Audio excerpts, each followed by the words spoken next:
Hi guys, Nams from the Sensory Expanse. Before I get started, I would like to thank Mr. Sandeep Agarwal and the Audio Geek Tours Australia for giving me this opportunity to check this set out and review it. Would not be possible without them. I would also like to shout out Brad from Audio Downunder Reviews. I'll leave a link in the description for his channel. He's awesome. If it wasn't for his help, I wouldn't be able to get to try tour units like this and be able to make this review, so I just wanted to shout him out. Now, I have not been paid or sponsored to say otherwise. This is part of a review tour, and this is a tour unit, and I have only 1 week to review this. So this is going to be sort of a short-term review. It's not going to be in-depth, but I'll try to be as detailed and informative as possible as I can be out of 7 days of listening. Alright, starting with the box. You get 6 pairs of tips, a sim tool, and a cleaning tool, and this other mysterious thing. I don't know what that is. I think it's for the air vent system that they have in the set, but I don't want to risk damaging anything, so I'll just leave it in there, and it sounds fine. It looks clean. The previous person kept clean, so I have no complaints. There you go. We've got these light green tips and we've got these dark gray ones, and that's all we have to work with. Now, in the box, you've got this nice looking case, and usually the cable comes in there, and then obviously the IEMs were living in this little pocket thingy. You get this nice little cable strap, so that's awesome. And the case is nice. It's soft on the sides a little bit, but it's also a hard case, so it's a nice case. It's tiny. It will fit into any bag. Might also be pocketable if you got large pockets.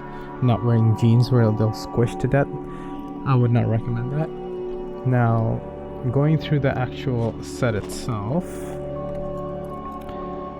The set itself is this beautiful dark green, almost gasoline green like finish, and it's a resin shell. Now, it might look like every other resin shell, but it doesn't feel like every other resin shell. This feels dense, like really dense. Like, I'm talking like I could like attack someone with this and hurt them dense. And don't do that, but it is possible. It's really dense.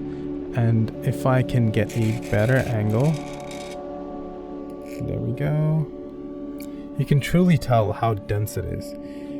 The density of this kind of reminds me of can't really think of anything off the top of my head, but yeah. And it's 2-pin. It's a flush 2-pin system. I'll show you. There we go. Sort of flush with a kind of a little bit of indentation so you don't miss it. The cable is really nice. It is a little memory prone, but not really. It feels really sturdy, well made. I think it's PVC, but I don't know what kind of PVC the cable is. I really like the terminations. The metal on the terminations feels really high quality, and it's prone to scratches. So far, this set's been around to a lot of people, and I've used it, and I don't see a single scratch on it. And even the Y splitter is made of the same type of metal. The only thing I don't like about the cable is this Y splitter. It's hollow. So if you have them in your ears and then you're trying to fasten it, it just slides down. And that was a pretty silly oversight, but I'll give them the pass, because if it wasn't for this cable would have been a 10 out of 10 for me for the price that this IEM is selling at. It's a really nice cable. And it's not plastic on this end. I think it's plastic. Wait a minute. Oh my god, I might have been wrong. My life is a lie. Yeah, because this feels colder and that doesn't. Well, I guess you can't have everything go your way, hey, in life. Alright, moving on to the IEMs itself. The shells are medium-ish sized, at least inside your ears. But from the side, you can tell that they do stick out a little bit. Here is a comparison with the Monarch Mark III, which is a notoriously humongous shell. And there it is. There you have it. Side by side. For comparison, the Monarch Mark III fits me flush, completely engulfs the inside of my ears. And I have medium-sized ears. As for the nozzle, you've got a resin nozzle. It is on the wide side. Not as wide as the Monarch Mark III, maybe a couple millimeters smaller, but it is still on the wide end, and there's no lip, so if you have really loose tips, they might slip off, so just be wary of that. Now, putting this aside, with this set, it's got tuning switches, and as for the IEMs themselves, the configuration, they're allegedly a tribrid, but I think it's more of a hybrid with extra steps, you know what I mean? It's got 2 DDs. I can see the one, but I don't know if it's an isobaric or if it's just stacked on top of each other, but they claim it on the website. They say that it's 2 DD, 4 BA, and what they claim a custom film retarding driver, which just seems like marketing jargon for a passive radiator or like the 64A like venting system that they have with the modules. Because you can actually, if I take this out carefully, this set is going to someone else, so I have to be extremely careful. There we go. There you go. There you have it. The venting system is very similar to 64 audio modules, which I'm curious. I might be able to get this set back, and I'm curious to try those modules. I have asked around to people to see if they have gotten the opportunity to, and people haven't tried it yet, so I guess that will have to wait. Now, as for the sound of these guys, I mentioned that there's 3 different tuning modes. So it normally comes in stock mode, which is 1 is down, 2 is up, and 3 is down, which is the balanced mode. And then there's the treble mode, which is 3 is up, the rest are down. Bass mode, which is 1 is up and the rest are down. So it's kind of like you keep one switch open and the others are off. Now, when listening to it the first time, especially in balanced mode, because it was stock balanced mode, it provides a very transparent and clear, balanced sounding tonality, but I could tell there was a dip in the mid-range. I don't know where exactly, but it wasn't muddy or recessed all the way as you would imagine. It felt like a V shape, but a very tonally balanced sounding V shape. It was confusing to pinpoint exactly what was happening with the set. But that was just like the first day. After I've listened to it, given it some time, on most tracks it sounded fantastic. Very good dynamics, very good separation, very natural sounding timbre, a hint of warmth. But I noticed on some tracks, especially pop tracks, this set had a bit of a pinna gain. There was a bit of energy in the pinna gain, around 3K, 2.9K to 3K, that region. It was kind of stabbing me a little bit, which was a bit annoying. And I'm someone who does not enjoy shouty sets, so it was kind of bordering on that. But since I listen to mostly metal and hip-hop, it came up in metal a bit, but in hip-hop it was mostly a non-issue because I listen to a lot of boom bap style beats. So Just bear that in mind. In the treble mode, and this is where I discovered what these switches do, they basically tilt the frequency response for each different mode. So in balanced, it's just balanced, and then in the treble mode, basically tilts the bass down a bit and tilts the upper mid to presence in air regions and treble frequency up a little bit.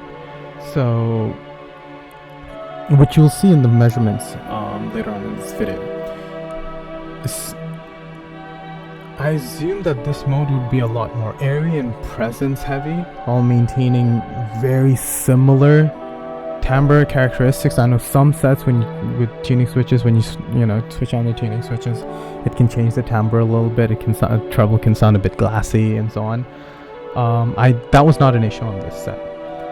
It literally just changed the proportions. Bass is slightly less, treble is slightly more. And I thought I wasn't going to enjoy this mode, but I gave it a chance. And when I went through my demo list, which consists of musical scores, hip-hop, pop, and whatnot, all the other stuff sounded okay, bass was a bit underwhelming and so on. With musical scores, I thought I wouldn't like it because I really like bassy IEMs for musical scores, for that engulfing feeling. Despite all that, it had fantastic separation and the technicalities were amazing.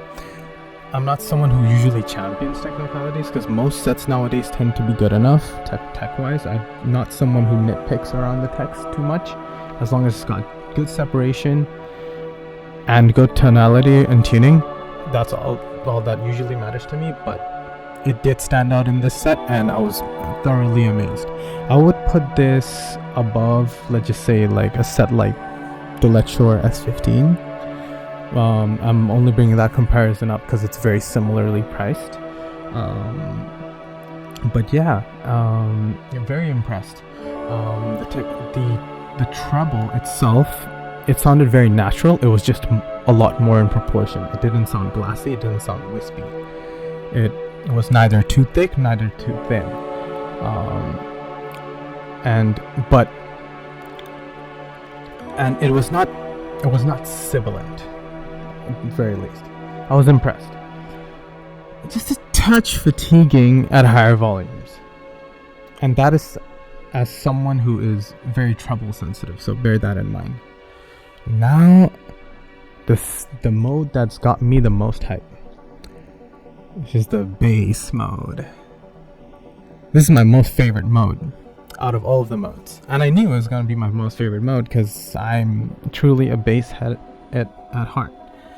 Now, this is the mode where I was cranking it, and I was just having a blast. It's the same kind of tilt as the treble frequency, just the other way around. You know what I mean? So you get a lot more sub bass and mid bass.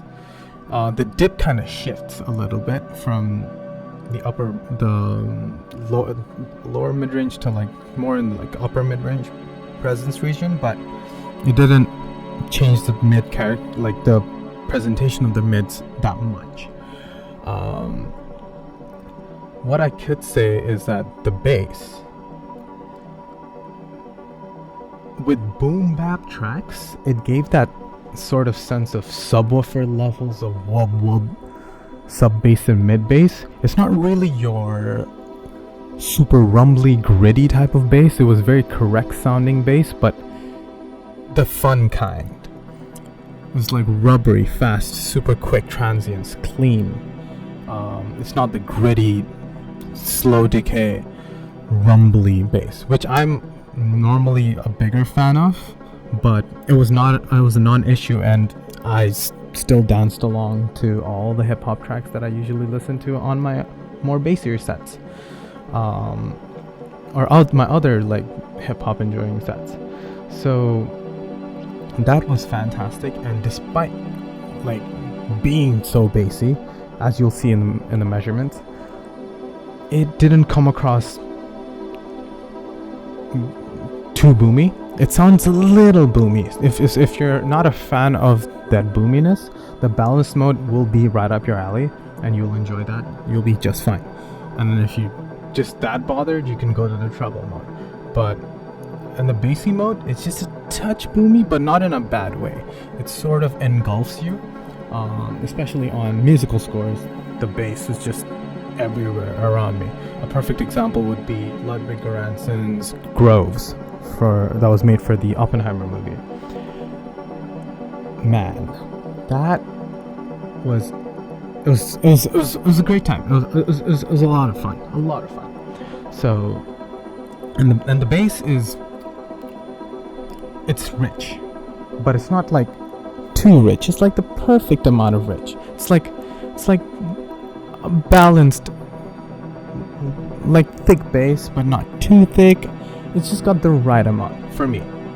And what that would mean for someone else, like let's say, compared to, for example, the Chopin, which is slightly cheaper than the set. The Chopin has more of a slightly more correct sounding, a slightly more mid-bass punchy type of bass. This has a touch more warmth, just a tiny bit more. Not to the point where it sounds like an overly warm basic response, but it sounds just that little touch of warmth. That's and because of that reason, I like the bass response on this way more than the Chopin. Now, in the bassy mode, I also wanted to add that the treble response did not actually get affected too much negatively, despite being super bassy. Cymbal strikes, percussion hits, guitar strums, all that came through beautifully. Drums were amazing on this set. Kick drums, everything was fantastic. Very natural sounding, quick. No sense of compression or distortion in the presentation. So that brings me to the caveats of this set. Now, I'm aware there's a lot of people out there who are not fans of the mid-range dip sets that are usually U-shaped or a V-shape, and this is a very aggressive V-shape when you measure it. And well, if I'm being honest, this set still may not win those people over, but and also myself, I'm personally not a fan of sets with that much energy in the presence region or with that big of a dip. But this set is one of those few exceptions for me where I had a blast with my music on the set. On the bassy set, I could crank it, so it's not something that caused me much grief or fatigue. And as for the other characteristics, like stage, the stage is massive and deep while still maintaining a good intimate mid-range. Male vocals, female vocals, everything's presentation was great. Female vocals, I did notice on certain high notes, it can kind of be a little piercing because of that 3K. But otherwise, no qualms and complaints at all. The other things I would like slightly just gloss over is the separation is really good and the imaging is really good. I got to play video games with this and fantastic. I would say these over I'm not someone who video game memes, but $400, this is a price range where most people usually try to buy a set that they can do everything with, whether it's music listening, video games, movies, whatever. And it's that healthy price range where it's like, okay, this is slightly going into that expensive territory, and where it's very competitive. So especially between the price range of like $250 to like $600, a lot of sets are trading blows nowadays. So for that reason alone, and out of all the sets that I've tried, I actually really enjoyed these sets for gaming. And I was watching anime with them, fantastic time. So if you wanted an IEM, you had which was a V shape but still came across tonally balanced somewhat, and you want, this is definitely a set to look out for. Unfortunately, this is not a set that you'll find actively at shops to demo, which is kind of a bummer because it is like a chi-fi set, Tansio Mirai, but definitely a set to keep an eye out for. Now for my finishing thoughts, the timbre overall as well, timbre overall in all three modes was supernatural and correct sounding. The only thing that might sound a bit off is the mids because of that dip, especially in terms of proportion. It's in terms of proportion, just this slight hint of warmth and richness, but otherwise, fantastic set. Now, for you graph sniffers, when I first graphed this, I didn't know what the hell I was looking at. I was like, oh, what? Huh?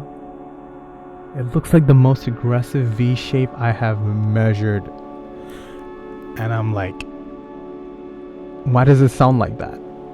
And I think it might have something to do with their funky vent system that kind of makes the timbre sound natural to the point where it kind of like gives you this placebo effect that it's tonally balanced. I mean, they called it balanced, but it doesn't look balanced in the measurement. What the hell is going on?